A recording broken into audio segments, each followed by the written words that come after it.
Well, good morning, Aaron. So that walk is taking place right here at the park at Riverwalk, and it's all taking place tomorrow. So if you're interested in coming and supporting this cause, the whole point is to get drunk drivers off the road. So we're trying to raise awareness for that, raise funds to prevent stuff like this from happening, because of course these types of accidents are 100% preventable. It's up to the person to actually get in the car under the influence and then proceed to start driving, which is the reason why a lot of these crashes actually happen and so many fatalities come out of it as well. So we do have the one of the cars that was actually in a crash as a visual for us this morning to kind of get you to realize how serious this is. And even though it is a 5K tomorrow and it does have some fun elements at the same time, it is something that we should be taken into consideration and taken very, very seriously. So this morning we have two victims, Alicia Smith and Jessica McGee, with us this morning.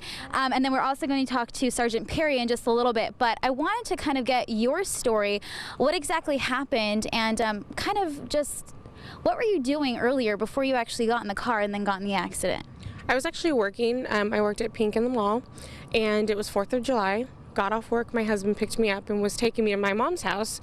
Our kids were already there, luckily, and we were less than a few miles away from my parents' house getting ready to have fun and celebrate the 4th of July, and I looked up and all of a sudden there was this huge truck in our lane, the wrong lane, and it was coming straight for us, and next time I opened my eyes, my car was spinning. Oh my goodness. So how long ago did this happen, and what kind of injuries did you have to deal with? It happened last 4th of July, so in 2014. I suffered a broken hip, which I now have 3 metal plates and 9 screws holding together, which will be with me for the rest of my life. I suffered a broken knee, and then I tore my shoulder. And how is your husband? He was in the car with you, right? Yeah, he has some permanently broken fingers on his hand, so he can't open and close his hand all the way. And we have some emotional scars.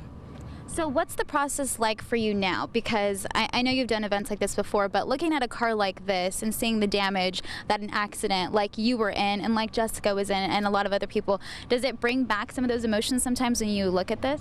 Oh yeah, definitely. I actually was looking, because I was in the passenger seat, and I was looking at the glove compartment thinking, oh, that was wrapped around my knee when I was in my car. And you know, I'm looking at the way this was hit. It was actually very similar, only the opposite side since I was on the passenger side. But yeah, it is hard to look at things sometimes, and it's hard to process that was me, it happened to me, and you just kind of have to go forward. So what was it like, because I know you said you have kids, what was it like facing them for the first time and having them see you that way too? It was actually weeks later, when I was in rehab hospital, and my 3-year-old was the first one to come see me. And at first he ran up to me, and then he realized I was in a wheelchair and I had a leg brace, and Mommy was scary, and he ran away, and I just cried. It was awful. Now, you know, I still kind of hobble around and stuff, but he's used to it.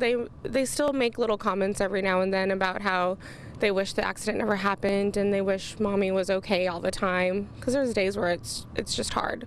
So what happened to, it was you versus the truck, so what happened to the truck? Are they alive? Have you been able to talk to them? Forgiveness, anything like that?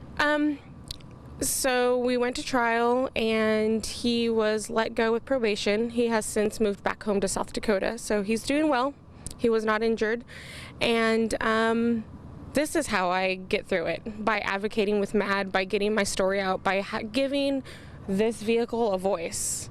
That's how I heal. Got it. Well, thank you so much for sharing your story. I really, really appreciate it. We are almost out of time, so we're actually going to speak with Jessica and the sergeant when we come right back. But again, the 5K happening tomorrow right here at the Riverwalk. Will you be here? Yes, I will. Perfect. So you can meet her and everyone else as well. We'll hear their stories also and get kind of a different perspective, because we're going to get an officer's, sergeant's perspective as well as another victim's perspective. But stick with us. We'll have more when we come right back. Right now, though, Erin, back to you. We are here at the park at Riverwalk, where the 5K dash is happening tomorrow. So if you don't have anything to do and you want to come support a really great cause, you can, because this is all to prevent drunk drivers getting on the street, raising awareness, and making sure you guys are safe when you actually hit the road. So we spoke with Alicia earlier. She is right over here. She told us her story. We actually had Officer Rodriguez just show up. We have Officer Perry with us this morning. We're going to get to Jessica, because her story is quite quite a story. So I appreciate you in advance for sharing it. So just tell us a little bit about what exactly happened the day that you guys got in your accident and what your relationship was with the girls in the car.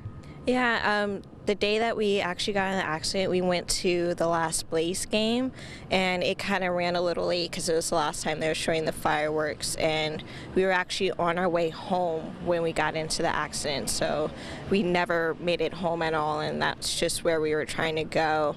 We were actually co-workers. I knew one of the girls from high school, and then she started working for the same credit union that I worked for, and then I met the other girl while we were working there, so we got really close because we were with each other every day, so we were kind of just like sisters and a whole big family.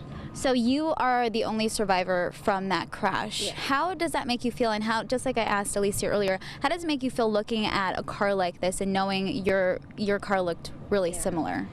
It makes me feel overwhelmed at times. I know when I saw it last year, I was just getting out of my accident, so as soon as I saw it, I just started crying because it brought back memories about how I get to go on with my life even as different as it is, but they will not. One of them had a baby girl, and the other one was just like trying to get out of college and be a nurse, so it's kind of different when the only thing that they thought about was helping people and living for their families, and now they won't be able to do that. So you were in the hospital for how long again? About 2 weeks and a half. Okay. So you two actually met last year at the walk here, and you were saying you guys were wheelchair buddies. Yeah. So is it kind of nice and comforting to know, even though this was such a tragic event, you actually have someone where you guys can kind of relate and get over things together? Yeah, it is, and that's why I got involved with MADD, because MADD for me is just like a support system. You don't realize, okay, other people have gone to this, they know what you're dealing with, and obviously hearing her story, I'm just like, I have relatable facts to the same stories that you have, and MADD helps bring everyone together to where it feels like you're one big family, like you're here to support people, and that's really nice to have, especially in a time where you feel like you're just by yourself. We ran out of time again, but we're going to continue with you and then get a different perspective, because I know you guys always show up to some of the scenes, so I kind of want to see what you guys think about it and kind of put this all together. But we will have more. Stick with us. This is all for Mothers Against Drunk Driving, the walk that is happening tomorrow when we come right back. Taking place right here tomorrow. We're at the park at Riverwalk. I didn't get this information out, but it starts at 6:30. That's when registration opens. There's a ceremony that happens at 7:30. The 5K starts at 8 a.m. and it's open to the public, so you should come and help out, raise funds for, of course, Mothers Against Drunk Driving, and it's all for awareness and preventing DUIs, drunk driving, and of course accidents, just like the two people we spoke to earlier. Alicia had to leave, but we still have Jessica with us this morning, and we spoke to her a little bit earlier. She was in an accident with two other girls, two of her friends that actually work with her as well, and she was the only survivor. Now, we spoke with you earlier. I know it was hard for you to kind of share your story, but I also wanted to touch on the emotional aspect and then also the physical aspect of it, because you do have some permanent scars that now you'll have to deal with. I do, mostly on my arm. The crash got most of the right side, so my face, it's still trying to heal up, and my arm, it's always going to look sort of like this. It's going to have a mesh feel, scars everywhere, and spaces where it just won't heal entirely. The burns were so bad that they had to take the skin from my leg to cover my arm, so that's the skin that I have right now that's trying to heal. So that's just like the physical part of it. So when you look at your arm and when you think back and when you look at a car like this, does it just kind of take you back to that moment? It does. When I look at my arm, my sister reminds me it's a tattoo saying that you're survived, and I still have people look at me weird because it's different, and there's nothing wrong with different, but sometimes it could get a little overwhelming because I'm always going to have these scars just to remind me of things that I don't want to be reminded of, and the only way I could get through is just looking at it like I'm alive, I'm here, and hopefully now I could help people not go through the same thing that I went through. So the walk tomorrow, how important is it for you to make sure people come out here, meet you, meet Alicia, and just show their support? It's very important for me because, like I said, MADD is a support system. You have people that go through this that don't know what they want to do or don't know how to move on, and MADD is the first step. You help people not go through the same thing, not have families affected, not losing their loved ones over something that could have been preventable, and that's what MADD is. It is preventable, and drunk driving, you shouldn't just get behind the wheel just because you think you're okay after a couple of beers. Great advice. We ran out of time again. I will get to you guys. We have some stats that we're going to go over to make sure you guys know the seriousness of all of this and more information on how you can help fundraise for this cause. Right now, back to you, Erin.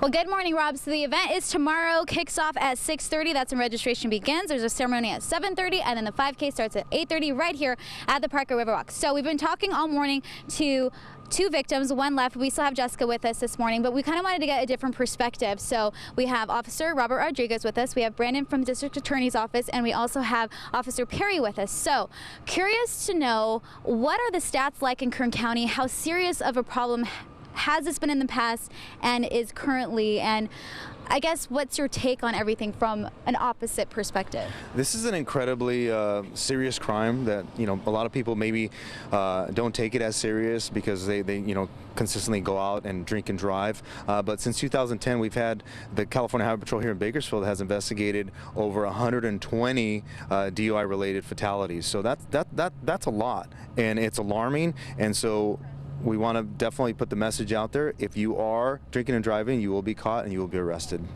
What about you? Well, at the Kern County District Attorney's Office, our number one concern is public safety. We have 3 dedicated attorneys that are provided. Their funding for their positions are provided by the Office of Traffic Safety, and all they do is prosecute felony DUIs, deaths, and injuries. From October of 2014 to June of this year, our office has filed over 3,200 DUI cases, 3,000 of those misdemeanors, and over 200 of those felonies. So obviously there's a huge issue here in Kern County. We'd much rather, not see your name come across our desk, and that's really what we'd like to see. And from your perspective, what do you think? The DUI is a problem here. However, people need to realize it not only affects them when they get behind the wheel drinking and driving, it affects their family and the community of Bakersfield. It's not just you out there on the road. And the piece of the car that we have behind us is a real, it kind of puts you in shock when you look at it, because you see some of these accidents on the roadway, you don't really know what ends up happening. When you see something this severe, you just think to yourself, what on earth? And then when it ends up being some type of driving under the influence, you just know that that's something that's preventable. So it really comes down to just making people aware, making sure people have resources if they need help, in the sense of, they might have drinking problems or something like that, and then just making sure we all kind of come together and get this to stop happening. Now, one of the main sponsors is Chevron. So what's your take on it, and how did you guys partner up? Well, I think that safety is number one for Chevron, and getting home safely every night to your family is the key message for the folks that work for us here in Kern County. And this just hits close to home. We just want to be out here and support the community, and just know that this does affect everyone. There's victims on both sides of this, and it is a crime, and it's an epidemic, and we're here to support and do all we can to get everyone home safely every night after work. Well, thank you all so much for being here. Jessica, thank you so much for sharing your story with us. Again, the walk is happening right here at the Park at Riverwalk tomorrow morning. Registration kicks off at 6:30, so come meet everyone and show your support to help stop drunk drivers and drinking and driving. We'll be right back.